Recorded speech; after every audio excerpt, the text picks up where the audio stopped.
Bienvenidos a una nueva edición de Lo Justo y Necesario, acá en el Periodista TV, transmitiendo de nuestro estudio en el barrio de Bellas Artes.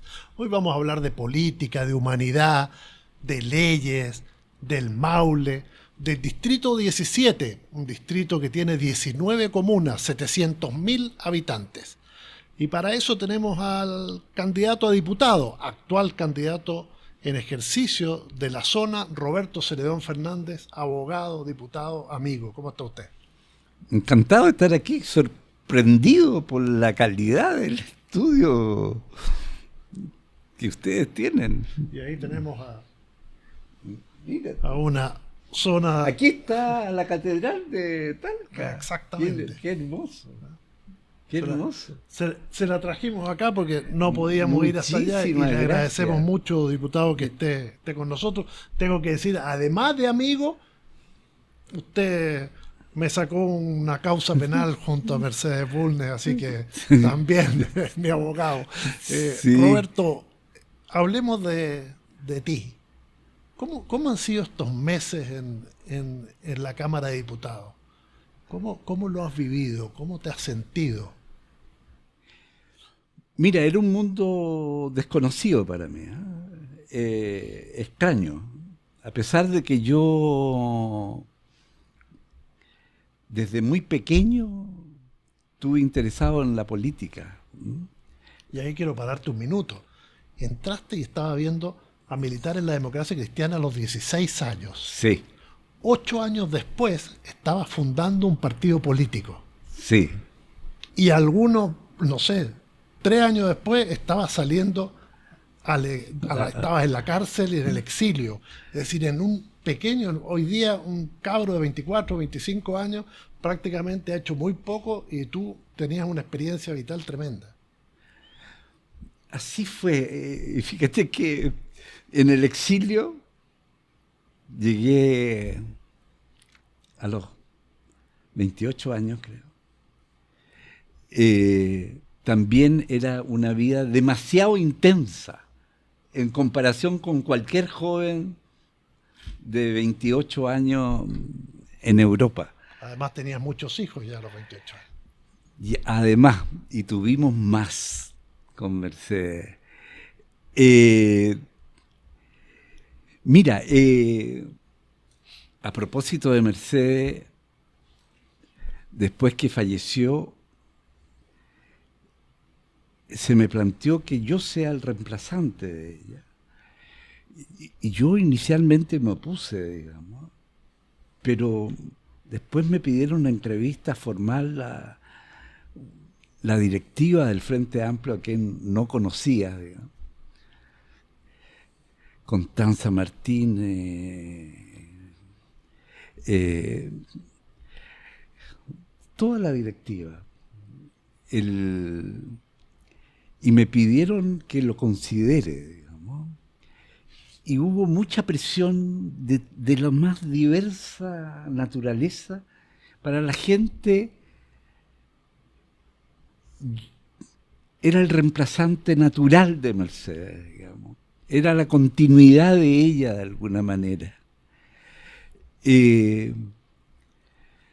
Bueno, estuvimos 54 años y medio unidos en matrimonio, y desde el día que la conocí, que fue un martes 12 de agosto de 1969, yo ya había egresado de Derecho el 68 y había dado mi examen de grado en junio del 69. Y en esos días me ofrecieron ser el jefe de gabinete del ministro de Justicia, del último ministro de Justicia del presidente Eduardo Frei Montalva. Y tuve una entrevista con él, yo no lo conocía, era profesor de la Universidad de Chile, un hombre muy prestigiado, Gustavo Lagos Matu, casado con Marta Cruzcoque. Y bueno, Cuando conocí a Mercedes, ese día, martes en la tarde, la llevé a dedo con una amiga. Iban ella hacia la Casa de la Cultura de Ñuñoa a invitar a Víctor Jara a una peña. Y me llamó la atención, nos presentamos. Yo había estudiado en la Católica, ella era estudiante de Derecho en la Chile, y me llamó la atención que por su apellido fuese de ideas de izquierda, digamos, y mira, fue ese día, esa tarde fue extraordinaria, maravillosa. Nos quedamos conversando hasta cerca de las 10 de la noche. Bueno, yo la trasladé después a... No estaba Víctor Jara, la trasladé a su casa y de ahí llegó su madre pidiéndole que si podía ir a cuidar a su tía Isabel, hermana de la señora Adriana, que estaba enferma de cáncer. Me pregunta a mí dónde vivía, y yo vivía relativamente cerca. Ella estaba en Pedro Valdivia con Simón Bolívar, yo vivía en Pedro Valdivia, hacia el Estadio Nacional, entre Crescente, Razo, Irizarry y Mujica. Y bueno, fue una experiencia extraordinaria conocerla, digamos. Y yo llegué a la casa esa noche y le dije a mi madre: mamá, he conocido a mi mujer. Y la verdad es que desde ese día nunca más nos separamos. Pasamos todas las cosas de la vida juntos, incluido tiempos después del golpe de Estado, todo lo hicimos juntos. Incluso recursos de amparo que presentamos. Yo era abogado, ya estaba titulado, y ella había egresado de Derecho ya al 73. Todo, presenté yo un recurso de amparo, ella presentó el segundo por familias uruguayas que estaban siendo perseguidas y estaban detenidas en el Estadio Nacional. Caímos juntos presos el 23 de octubre del 73. Fuimos juntos al Consejo de Guerra, que se prolongó. Si hubiese sido el Consejo de Guerra como estaba pronosticado en diciembre del 73, quizás no estaríamos en las mismas condiciones, pero se fue prorrogando y se celebró el 26 de noviembre del 74. Y ella siempre decía, era tan inocente que hasta un consejo de guerra me absolvió. Y bueno, después fuimos expulsados del país, el 75, vivimos 8 años y medio en Europa, en Holanda, un país maravilloso por su solidaridad y acogida. En Holanda nacieron 5 hijos. Ya llegamos con 3, digamos. Después se sumó, quedó a nuestro cargo Gonzalo. Bueno, fue una experiencia de vida con ella maravillosa.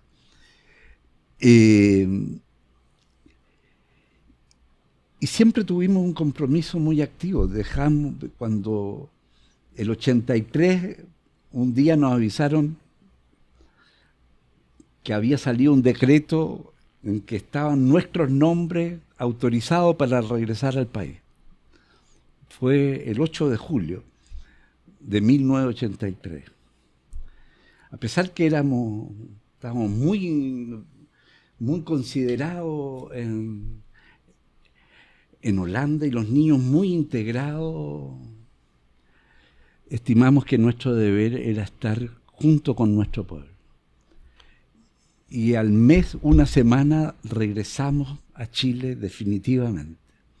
Abandonamos la calidad, el estatus de refugiado, y regresamos a Chile, y estuvimos desde el primer instante de que regresamos al país trabajando por la recuperación de la democracia, por el respeto a los derechos humanos.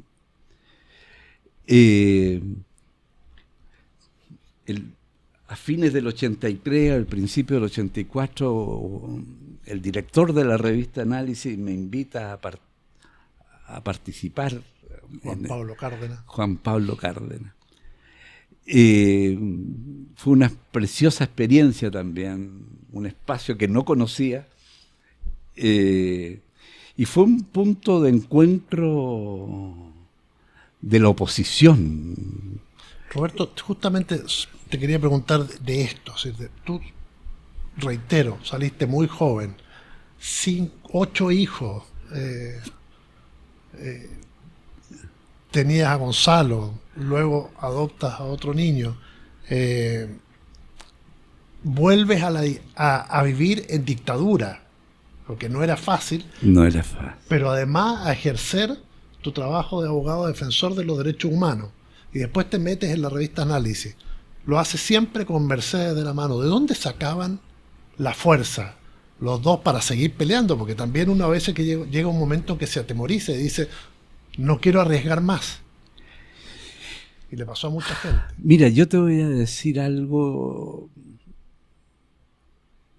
que lo llevamos muy en nuestro interior, pero con mucho respeto y con mucha humildad, digamos. Ambos éramos personas de fe.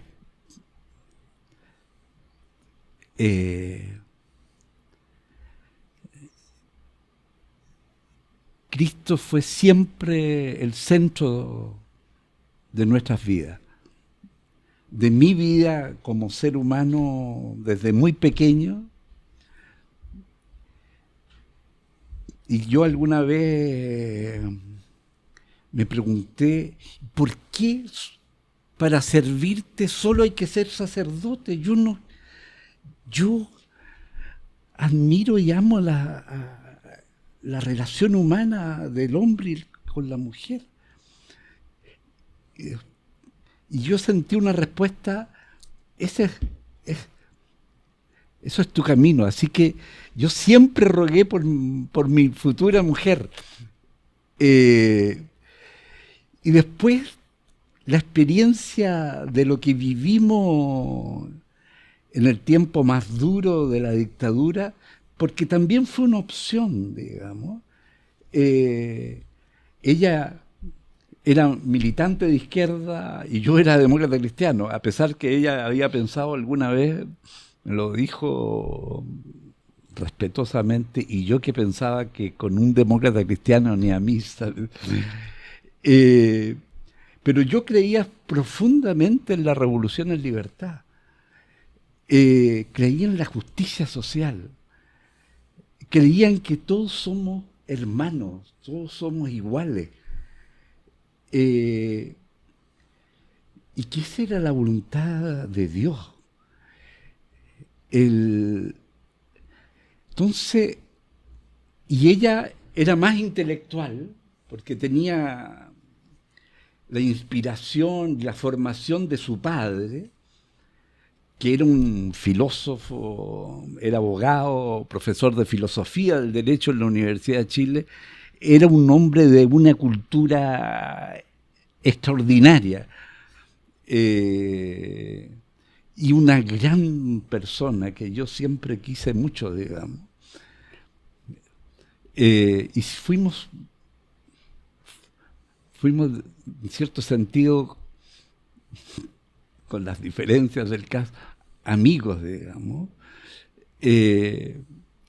Después que nos casamos, cuando regresamos de la luna de miel, él se acerca a saludarnos y me abraza a mí primero. Y me dice, mijito, que te eché tanto de menos, digamos. Bueno, y esa amistad que él tenía con su hija, porque él tenía un defecto a la vista que prácticamente leía así. Entonces Mercedes desde muy niña era su lectora en todo. Entonces esa amistad se prolongó. Siempre estuvo presente. Y él era un conocedor de la Biblia extraordinario, de la historia, un hombre, de los hombres cultos que he conocido, don Gonzalo ocupa un lugar muy relevante. Bueno, y siempre fue una visión como complementaria en la vida de la fe. A mí me tocaba más el corazón, digamos. Yo vivía frente a una iglesia en Pedro Valdivia, frente a la iglesia de Santo Domingo de Guzmán, y me dolía mucho las campanas de la iglesia en la Semana Santa. Que hayan matado a Cristo no me era indiferente. Y después tuvimos la experiencia de la cárcel.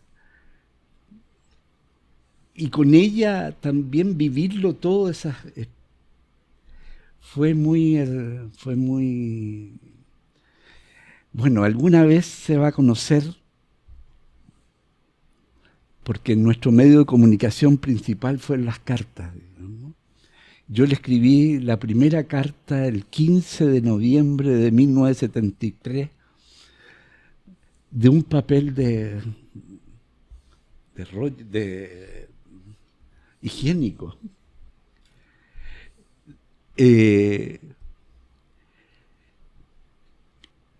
Y fueron alrededor de 300 cartas que nos intercambiamos. Mientras tú estabas preso. Sí. Y el tema de la fe era un tema muy, muy vital. Y el conocer la experiencia que vivíamos como pueblo, porque sí, efectivamente, yo fui uno de los fundadores de la izquierda cristiana, el menos importante, quizás, el más... Eras un cabro chico. Joven, no tan joven ya, pero 24 años. Sí, porque estaba casado ya. Pero fue una opción profundamente moral, digamos. Nosotros sabíamos que iba a haber golpe de Estado.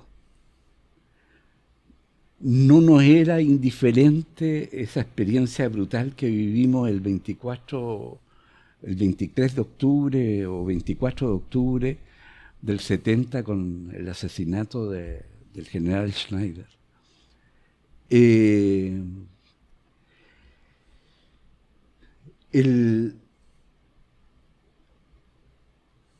Y tratamos de que la democracia cristiana no se aliara con la derecha. Y fracasamos. Y nuestra opción fue, nos vamos, porque en Chile va a haber golpe de Estado y los cristianos tenemos que estar al lado de la suerte de nuestro pueblo, que va a ser perseguido. Entonces, de manera muy inesperada, se produjo el golpe con características inimaginables yo creo que ningún chileno imaginó de lo que realmente iba a pasar. Pero lo vivimos conscientemente. Y cuando nos detienen, vivimos esto una experiencia que tenemos que aceptar, compartir. Y para mí fue el encuentro con la izquierda concreta, de seres humanos concretos. Los conocí en la cárcel. Yo siempre digo, a la izquierda chilena la conocí en la cárcel. Y me pareció muy admirable la conducta de los que eran perseguidos, de una integridad, en las peores condiciones, pero todos con una integridad personal, moral, con una solidaridad entre los... Cuando se iba alguien, era una alegría tan grande que alguien fuese liberado. Bueno, y yo como alguna vez pensé, oye, esta experiencia la vivió Cristo también. Cristo fue detenido, fue torturado, fue condenado, fue crucificado. ¿Y qué nos enseñó Él con toda esta historia? A mí me impresionaba, siempre he tenido en mi vida mucho respeto hacia la mujer, digamos, también desde niño, y nunca frivolicé con las cosas del amor, digamos, de la atracción, etc. Entonces, mi María, que estuviese presenciando la pasión y la muerte en cruz de su hijo, era una cosa demasiado fuerte, demasiado... Entonces, nosotros siempre tratamos de aprender adicionalmente a todo el contexto político, cultural, de una realidad nueva, desconocida para nosotros como pueblo. Tratamos también de contrastar nuestra fe con la vida concreta. Y siempre me han criticado, yo dije, muchas veces lo dije, yo estoy feliz de haber estado preso, porque conocí a la gente, pude como abogado atender a tantas personas anónimamente,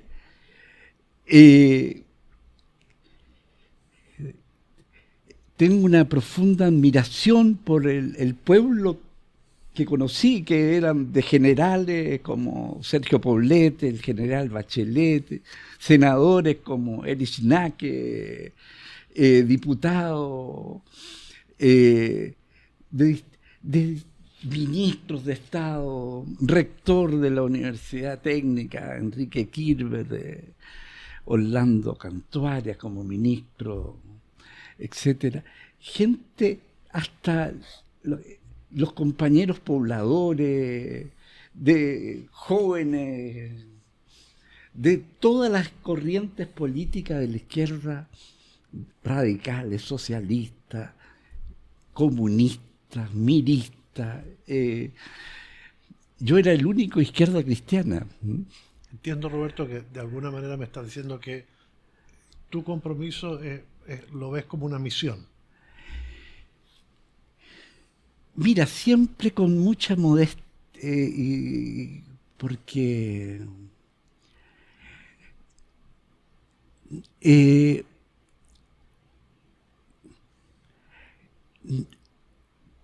puede ser la palabra, pero siempre nos ha interesado tener fidelidad a la palabra y a la historia de ese joven que a los 33 años muere, digamos.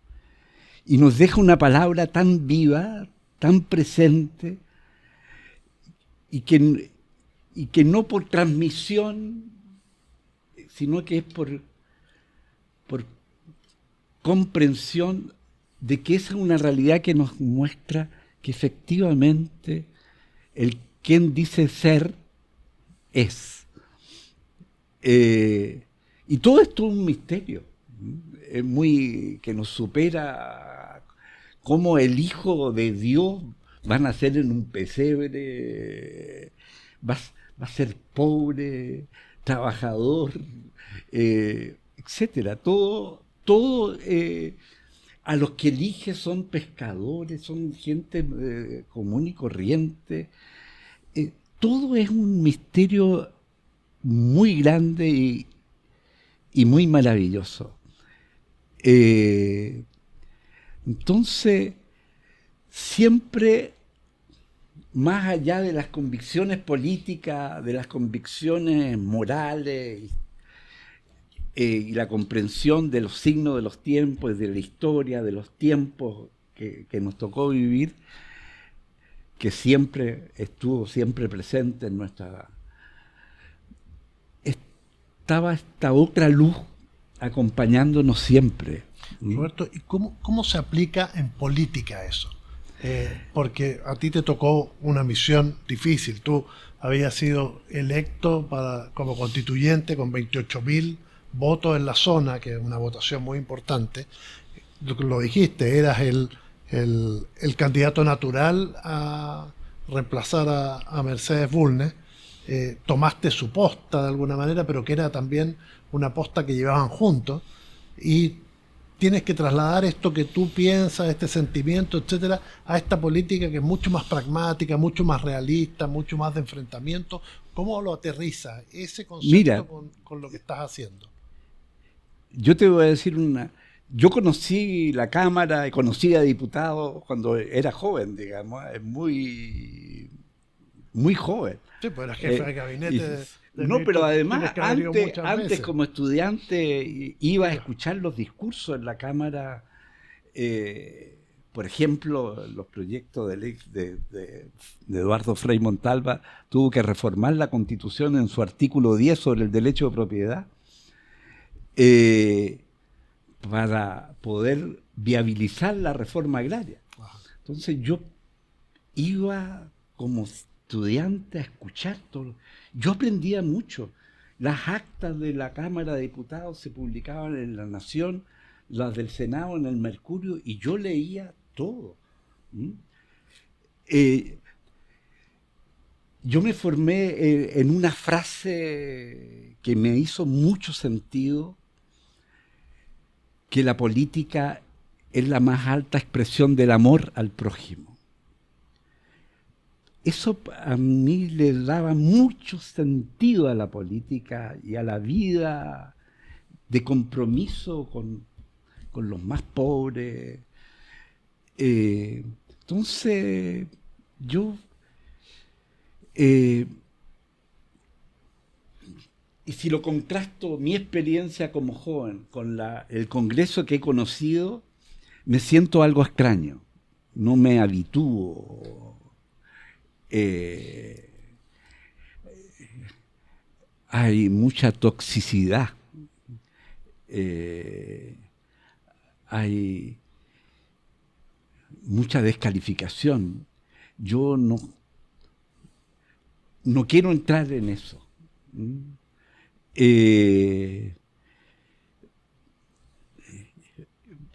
Yo también voy a responder mañana por lo que yo haga o no haga.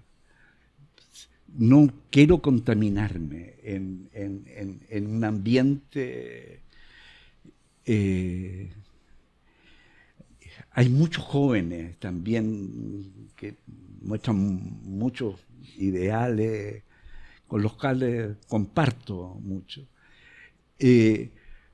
Pero con todo respeto, si miro hacia atrás, cuando nosotros éramos jóvenes y militábamos con mucha intensidad, teníamos más formación que y los políticos eran de mayor valor intelectual y respetabilidad pública, digamos. Entonces tenemos que recuperar eso. Para mí, no caer nunca en la tentación del Dios dinero, del Dios poder, sino que ser siempre el primero en el servicio y que no sepa tu mano izquierda lo que hace tu derecha y viceversa, para mí son normas, son algo que me guía en la vida. Yo no lucho por el poder para ostentación o jactancia, no me siento mejor, sino que me siento que tengo más responsabilidad de servicio a los que más lo necesitan. Y lo hago feliz.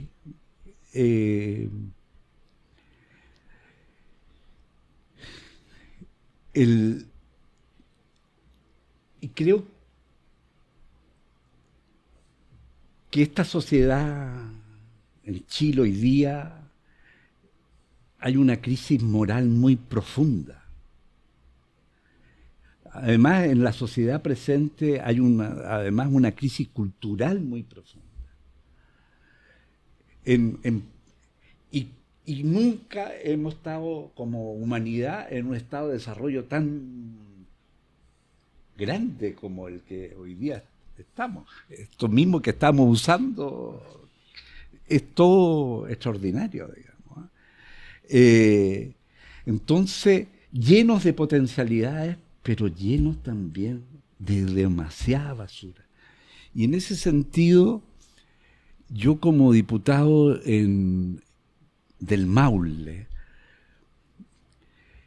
yo conocí a un hombre extraordinario después del golpe de Estado. Me acerqué en el mes de septiembre de 1973 a Erasmo Scala, donde estaba el episcopado chileno. Y fui a hablar con el secretario privado del cardenal Silva Enrique, para decirle, hay que hacer algo. Lo que está pasando en el país es demasiado. Los extranjeros no tienen, viven el desamparo absoluto, corren riesgo de vida, etcétera. Y fue una experiencia muy hermosa, digamos. También, lamentablemente, a mí el 30 de septiembre se me cambia el panorama y caigo 23 días después, digamos. Pero la coherencia, la fortaleza, la fuerza que tenía Silva Enrique, pocas veces también la he visto en seres humanos concretos. Y él nos fue a visitar a los presos y nos hablaba también con mucha transparencia. Le dije a Augusto tal cosa. Él se notaba un hombre que sufría por lo que estaba pasando en su paz. Entonces, cuando el 11 de septiembre del 1974, en su homilía, estando preso, en su homilía habla sobre el alma de Chile, texto que es citado por el Papa Francisco en Fratelli Tutti, todos hermanos. Ese hombre con una visión, con una fe, con una fuerza, con una dignidad, es para mí un ejemplo. Y que él, el año 1975, una tradición de la Iglesia que todos los años, con 25, cada 25, es un año santo, un año especial, que él haya planteado el 74, preparándose para el 75. Chile, país de hermanos, y haber luchado con tanta fuerza por los derechos humanos, sin distinción, sin a nadie preguntarle qué piensas tú o de qué militancia eres, simplemente estar con el sufriente. Pero un sufriente, y lo digo, claro, el derecho penal después se integra y el sufriente es considerado víctima. Pero los que vivíamos esa experiencia éramos simplemente seres humanos que teníamos una convicción, que teníamos un compromiso de entrega por un Chile más justo, más humano. Y si me permiten usar quizás impropiamente, más cristiano, en cuanto que el amor es la fuerza que nos mueve, que nos inspira. Entonces,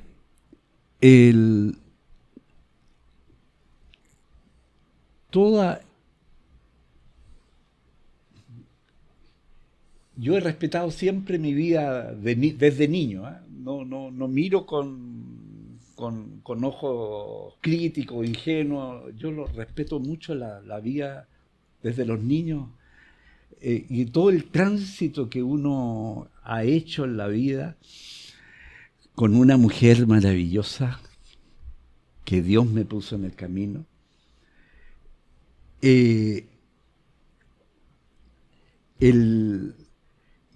Cuando llego al Parlamento, más bien veo su pobreza,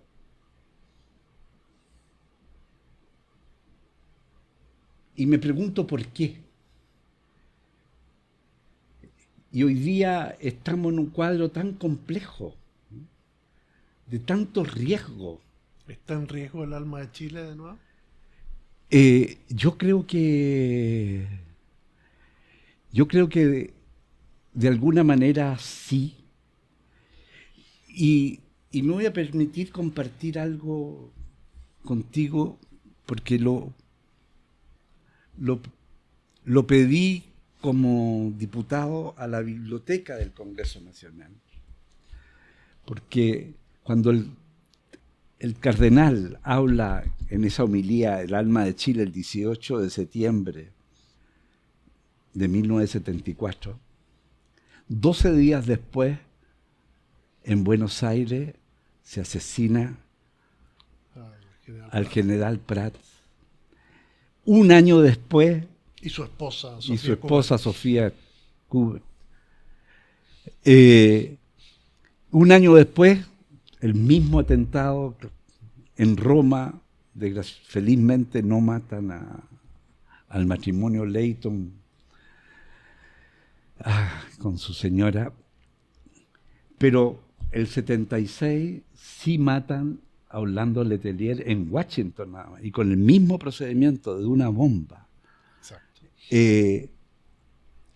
Entonces yo me pregunté, porque siempre recordaba,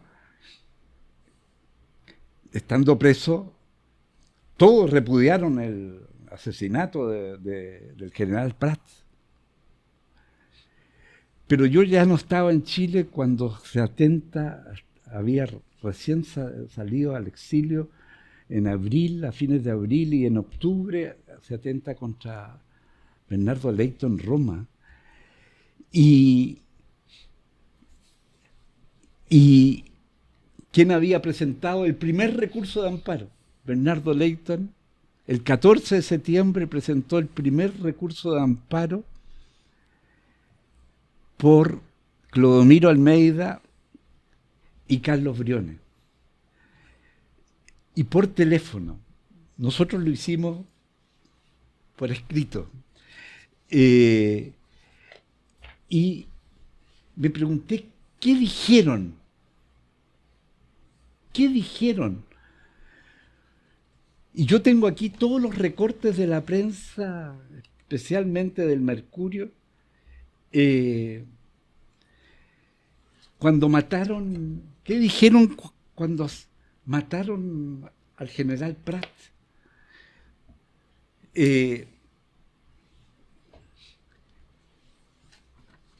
Coronel Pedro Ewing, lamentamos este brutal acto de violencia y lo condenamos. Y dicen cosas. Después con Bernardo Leighton lo mismo. Y con Orlando Letelier y Ronnie Moffitt, la secretaria norteamericana. ¿Qué dice el Mercurio del año 76, del 22 de septiembre del 76? No sé si ustedes podrán, pero dice: gobierno chileno repudia ultrajante acto terrorista. Ultrajante acto terrorista. Los 3 asesinatos fueron repudiados. Y al final de la historia sabemos quiénes fueron. Fueron ellos mismos.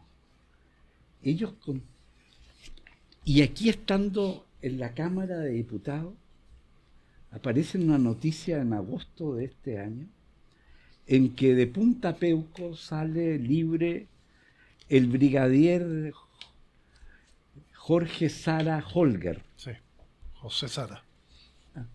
José Sara Holger. Que volvió rapidito por el tema de Ronnie Moffitt.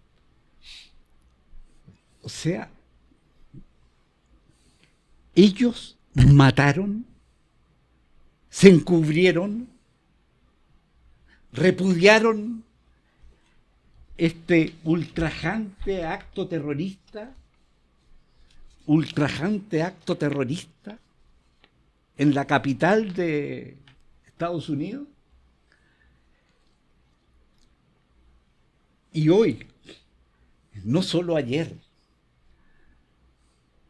fueron perseguidos, pero un hombre, José Octavio Sara Holger, ex brigadier que trabajaba en la DINA, sale libre después de cumplir la pena por el asesinato del general Prat, y a los 2 o 3 días después lo detienen por el asesinato de Ronnie Moffitt. Entonces, yo aprendí una vez, hace muchos años atrás, y ya había regresado del exilio, una vez leyendo el Evangelio, que Cristo describe a Satanás como el príncipe de la mentira. Tú comprendes que matar y después mentir, negando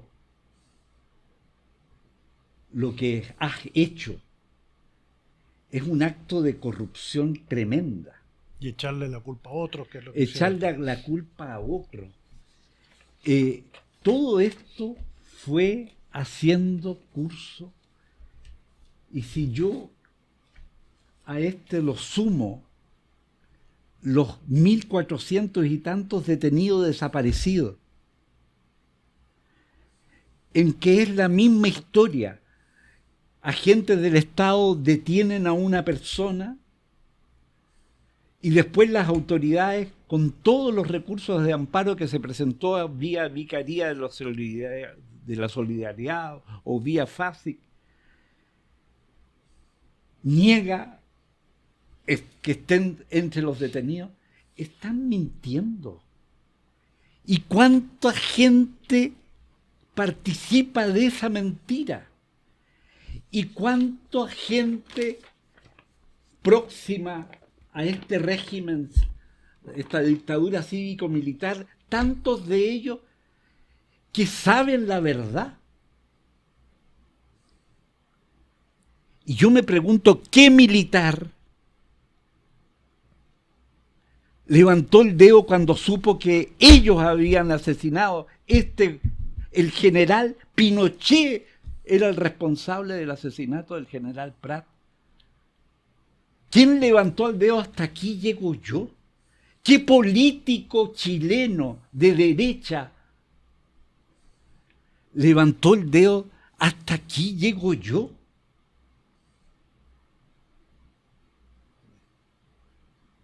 No puedo. Violaron los mandamientos que se llaman los mandamientos de la ley de Dios, que tienen como 4.000 o más años. El no matar, el no levantar falsos testimonios ni mentir. Entonces, esta sociedad chilena ha estado contaminada con este veneno de la mentira. Aquí a un candidato, entre dos candidatos de derecha, todos de origen alemán, los 3 candidatos de derecha de origen alemán. Evelyn Matei dijo que esto que había ocurrido los primeros días, meses y quizás años después del golpe era inevitable. Era inevitable. Y lo dijeron, y este señor Kaiser y Kast también lo dijeron de manera incluso tan brutal como aquello, ¿no? De que era inevitable. ¿Inevitable de qué? Incorporaron el concepto del enemigo interno. Nosotros éramos prisioneros de guerra. ¿De qué guerra? La Corte Suprema se demoró muchos años para decir que en Chile no hubo nunca una guerra. Entonces, cuando la mentira es el puntal, la clave sobre la que se construye la política, se hace política, está corrompiendo nuestra sociedad. La conciencia, porque yo digo, ¿quién se levantó? ¿Quién levantó el dedo? Y dijo, hasta aquí llego yo.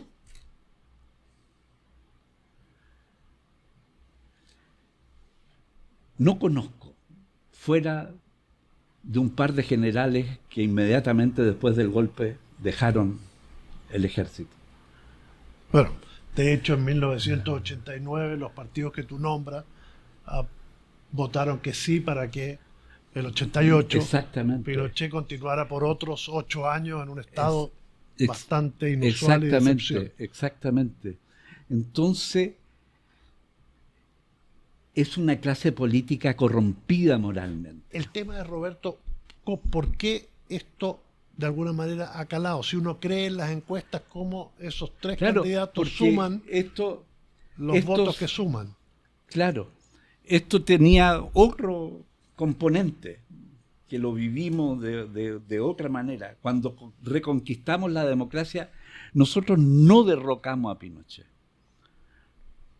Transitamos hacia la democracia a través de la institucionalidad y de la Constitución del 80 que nos dejaron. Y ahí el sistema binominal, que era uno para ti, tú eliges uno y yo elijo el otro, porque para elegir 2 había que sacar el 65%. Entonces, después, para que tú gobiernes, para que tú avances, todo había que negociarlo. La política se transformó en un círculo de acuerdo de actores que no tenían que darle explicaciones al pueblo. Entonces, la mentira que heredamos como procedimiento de hacer y que nunca nadie reaccionó. Yo siempre me impresionó cuando era joven y escuché que el presidente de Eduardo Frei Montalva, que fue ministro de Obras Públicas, tengo entendido, de José Antonio Río, cuando se produjo una matanza, y creo que fue en la plaza, en la Alameda, en la plaza Bulnes, él renunció a la calidad de ministro. porque no le pareció el procedimiento, etcétera, el encubrimiento también. Entonces, cuando nosotros vamos integrando los peores hábitos, los más brutales, sangrientos, maldadosos actos, normalizando la cosa, estamos mal. Y cuando creas un sistema político en que yo te permito que camine, pero bajo este régimen, y yo te doy ya, te accedo, te concedo, etcétera, cosas, pero en definitiva te va contaminando la manera de hacer política. ¿Cuánta gente perdió el camino? No voy a nombrar a algunos dirigentes políticos que uno en su vida, antes de recuperar la democracia, hacían y pensaban una cosa y después hacían todo lo contrario. Entonces, Chile, tenemos que ver que hay una profunda corrupción moral en toda esta cosa. ¿Y cómo la enfrentamos? Siempre con la verdad. Que seamos capaces de ver. Siempre con la verdad. Siempre con más y más probidad, más transparencia en todo. Porque tenemos que hacer que el pueblo recupere la confianza en la acción política. En definitiva, se le transmiten a la sociedad todo el sistema llamado neoliberal, es la privatización de todo, el Estado reducido a la nada. De eso, Roberto, te quiero parar un minuto ahí, porque tú fuiste un hombre que entró muy joven a militar, luego fundaste, como decía antes, un partido político a los 20 y tantos años. ¿Cuál es el mensaje para los jóvenes de hoy? Que muchos no quieren participar, no les interesa la política, no se informan o están en otras, digamos, en otras cosas que son sus propios intereses y que son legítimos, pero que han dejado como que la cosa pública la lleven otros. ¿Cuál es el mensaje que tú le das?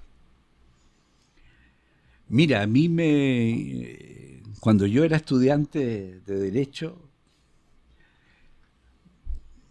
era presidente de la Federación de Estudiantes de la Universidad Católica, un gran sociólogo que después adquiere mucha relación, Manuel Antonio Garretón. Y los estudiantes participaban activamente en la reflexión colectiva. Habían solo 13 universidades en ese tiempo en Chile. Y siempre recuerdo el título de una convención de estudiantes de la Universidad Católica. El título del documento final: Chile, nuestra tarea. Chile, nuestra tarea. Y este país, que es el Finisterra, que está aislado por el mar, por la cordillera, por el desierto, por la Antártida, es que hoy día el mundo moderno ha superado pero era un país que tenía un rasgo, una identidad muy potente. El sentido de respeto, de solidaridad era muy grande. El sentido democrático del pueblo de Chile es herencia de la cultura de los pueblos originarios. En las comunidades indígenas, las autoridades se eligen. Los poderes se pueden revocar. Y como no era lengua escrita, la palabra es sagrada. el respeto a la palabra. Toda comunidad indígena tiene un historiador que transmite la historia propia y todos los actos que hacen. El huerquene, el mensajero, tienen todo un sentido de integración. La mujer indígena es 1000 veces más integrada que la que yo incluso conocí en Europa. Entonces, este es un pueblo demasiado especial. Es el primer pueblo en la humanidad que elige a un gobernante socialista democráticamente, como es Salvador Allende. Y Salvador Allende, exactamente porque Chile era un ejemplo en el mundo de que el socialismo era posible en democracia, se transformó en peligroso. Y hoy día tenemos, curiosamente, una situación similar, incluso más extrema. Por primera vez existe la posibilidad de que una persona militante comunista sea elegida democráticamente por un arco político extraordinario.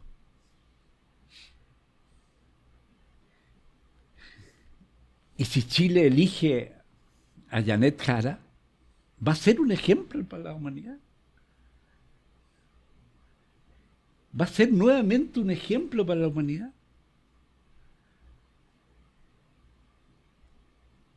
Porque hay una convicción muy profunda acerca del valor de la democracia.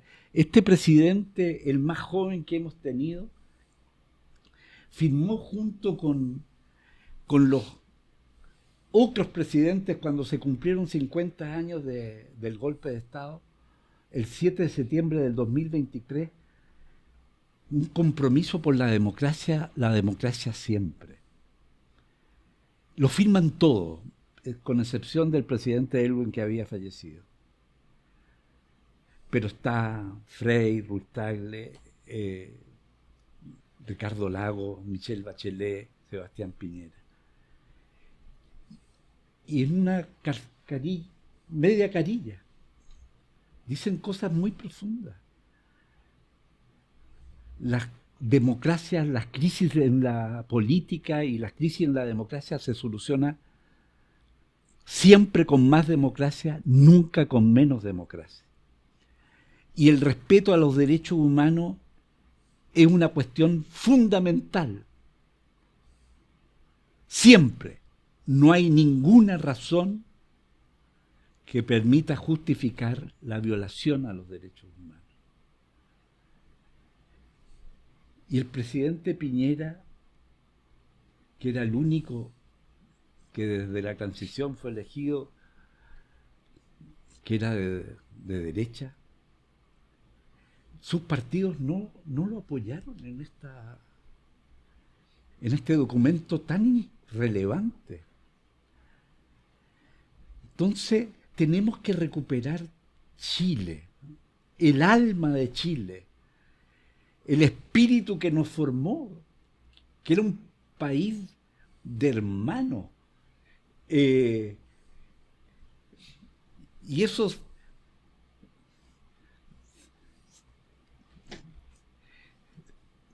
te voy a contar algo que aparentemente no tiene que ver. Nosotros cuando llegamos al exilio,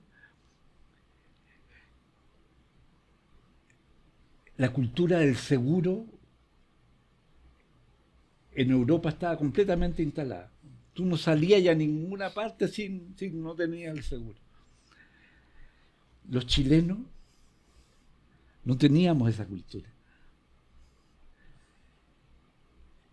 Y la comunidad chilena era muy unida. Todos tenían su alma en Chile, en lo que pasaba en Chile. Y nosotros salimos con los niños una vez Y nos preguntaron, ¿y ustedes no tienen seguro? No, no tenemos seguro. Pero lo que teníamos era esa familia chilena que estuviese donde estuviese, te iba a acoger. Ese era nuestro seguro.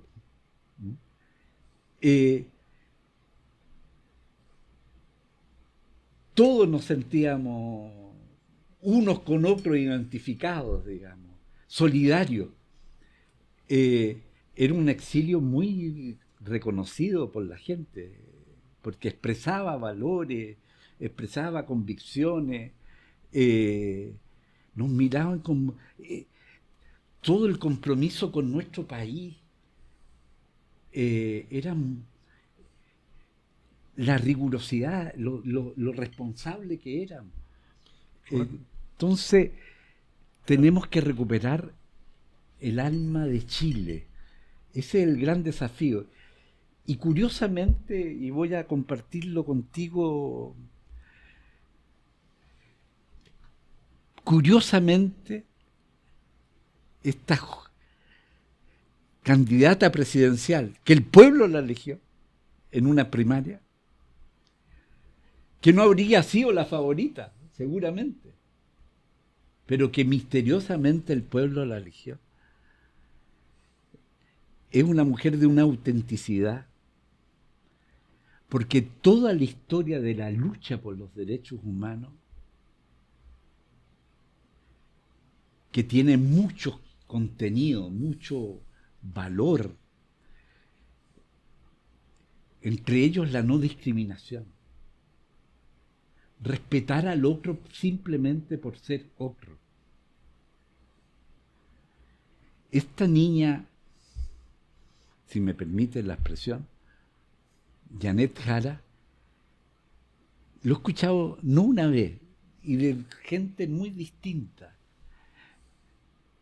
Yo me siento representada por ella, me decía, porque es la más chilena de todos los candidatos. Ella representa esa cultura, ese valor, esa capacidad de llegar a acuerdos, por ejemplo, en cosas tan difíciles, ¿no? Y que para uno era muy sentido. En No Más AFP, ella logra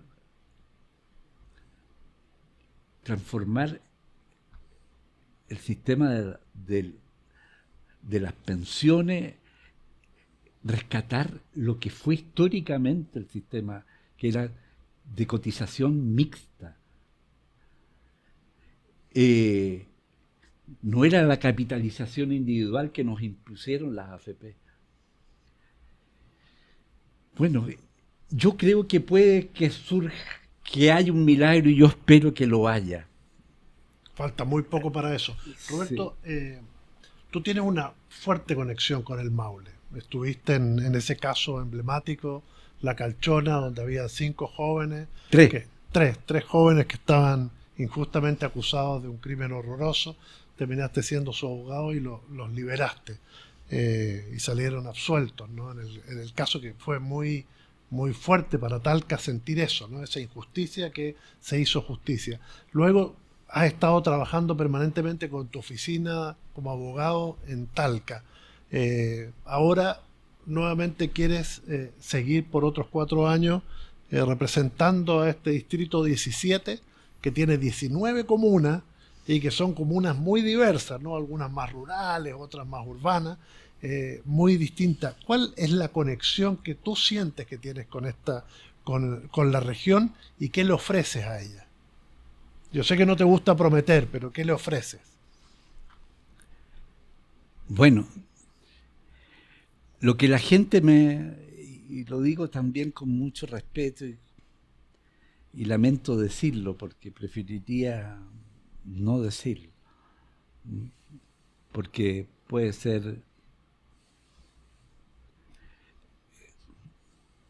ser interpretado como jactancioso.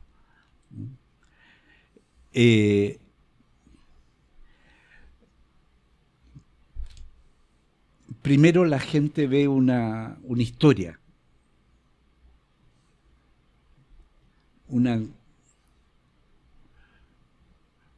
y una constante en el tiempo.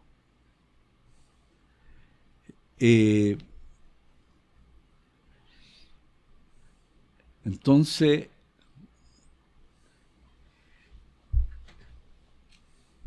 muchos siga siendo como es, como lo hemos conocido. Y eso no me resulta difícil, porque diría de alguna manera me resulta completamente natural.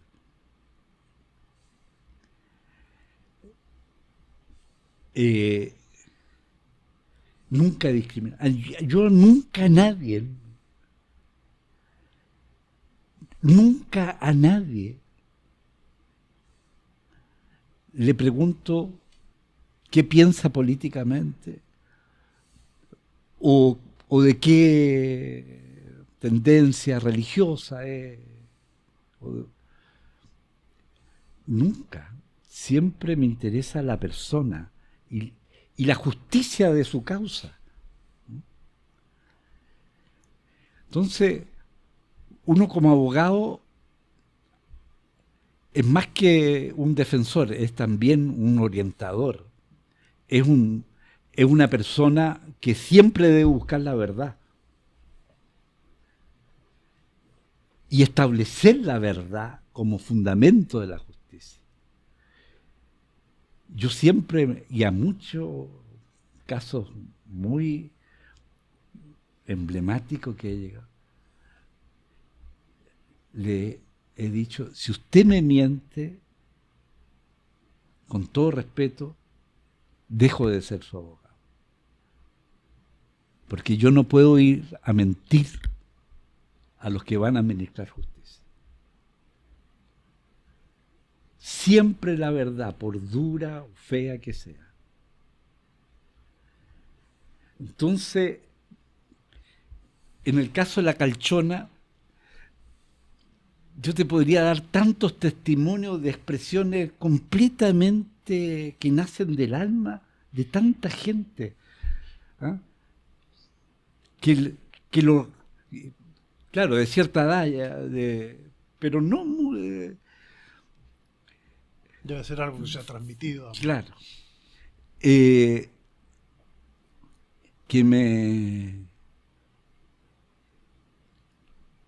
expresa su respeto, su adhesión, y cita la Calchona. Entonces, ¿sabe a qué conclusión yo he llegado en relación a esto? Que es 1000 veces más valioso ese gesto. Porque esa persona que recuerda la Calchona, en que unos pobres fueron liberados porque eran inocentes, y te lo agradece por lo que tú entregaste como abogado, como persona, esa persona que no son los tres, sino que son parte de la sociedad, esas personas agradecen como si fuesen ellos los liberados. Es mucho más generoso esa valoración que tienen respecto de uno, porque habla del alma de ellos también. Y está ahí la palabra amor, la palabra solidaridad, porque tú fuiste solidario y le volviste la dignidad y la vida a tres personas pobres. Pero eso habla también de la calidad humana que hay en nuestro pueblo. Y eso es una fuente de energía muy positiva. ¿Ah? Yo aprendí una vez, estando en el San Ignacio, veo una letra A, D,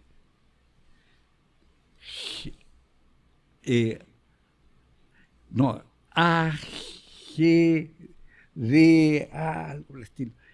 Y dije, ¿qué significa esa? Y en latín significaba ad major gloriam Dei, a mayor gloria de Dios. Y me pareció una enseñanza tan importante,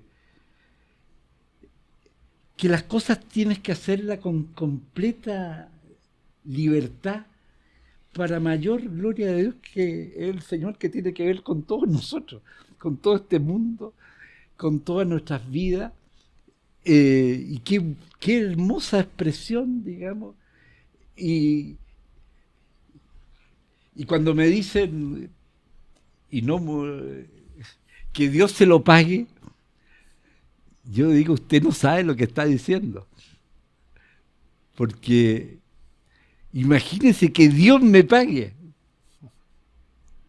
Ya no puede ser mejor. Ya no puede ser más hermoso lo que me está diciendo. Sobre eso, y ya para terminar, Roberto, te quería preguntar, hace unos días se entregaron unas casas, ¿no? Y fue el ministro Montes, estuviste tú, sí. Y en un determinado momento desde los mismos pobladores surgió la propuesta de que en ese sector una de las calles lleve el nombre de Mercedes Bulnes. ¿Qué sentiste tú en ese momento y te pones en el caso de estar ahí en la inauguración de una calle que se llame Mercedes Bulnes? Mira,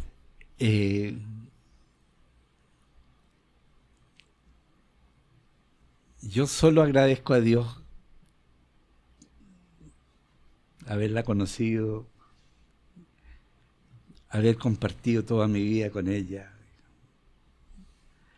a todos los niños que fueron invitados a la vida con ella, junto a ella. Y me emociona enormemente ver que ella, que fue elegida diputada a los 71 años, dejó una huella tan profunda y tan sentida por la gente. Y en la Cámara también he recibido demasiado testimonio. Y ella fue como era su persona.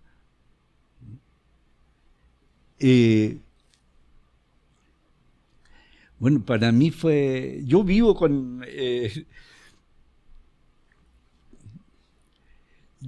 a mí me emociona profundamente todo lo que hable de ella y cómo la recuerde la gente.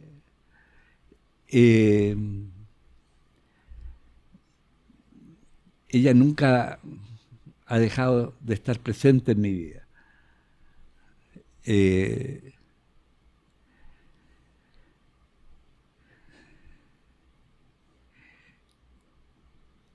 Sé que todos vamos a morir, digamos, y me parece, yo la siento viva. Y hay una palabra del Evangelio que dice, el que cree en mí jamás morirá, digamos. Y yo le creo, porque yo lo siento. Yo no puedo dejar de sentir a Mercedes presente, aunque no la vea. Y acepto no verla porque siento su presencia. Y me alegra tanto por ella y por todos que haya dejado una huella en la vida. Porque la verdad es que nunca trabajamos para dejar quizás una huella en toda la sociedad. Pero ella asumió con tanta dignidad y con tanta profundidad esa calidad de ser representante del pueblo, que lo fue con una fidelidad enorme.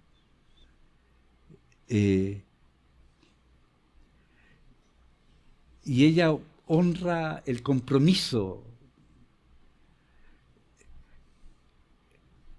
y lo que Cristo nos enseña también. ¿Tú quieres ser primero? Primero sé el primero en el servicio. Ser último y el primero en el servicio. Así que, como lo dicen los jesuitas, en todo amar y servir.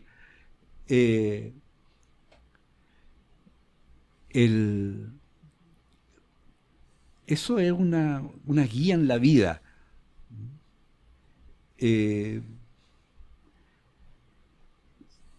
Así que mi Mercedes siento que me acompaña en todas las cosas de la vida. Alguna vez van a conocer esas cartas. Y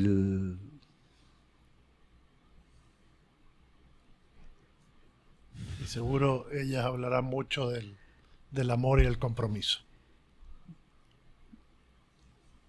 Y más allá de los tiempos, seguir juntos, unidos, hasta la eternidad.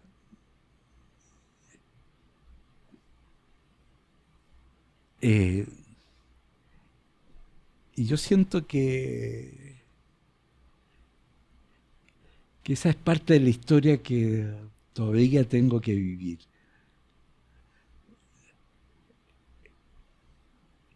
El reunirme con ella y compartir lo que ambos nos dijimos en momentos muy difíciles, de estar juntos siempre hasta la eternidad. Muchas gracias, Roberto, por haber estado acá en Lo Justo y Necesario. Lo escucharon.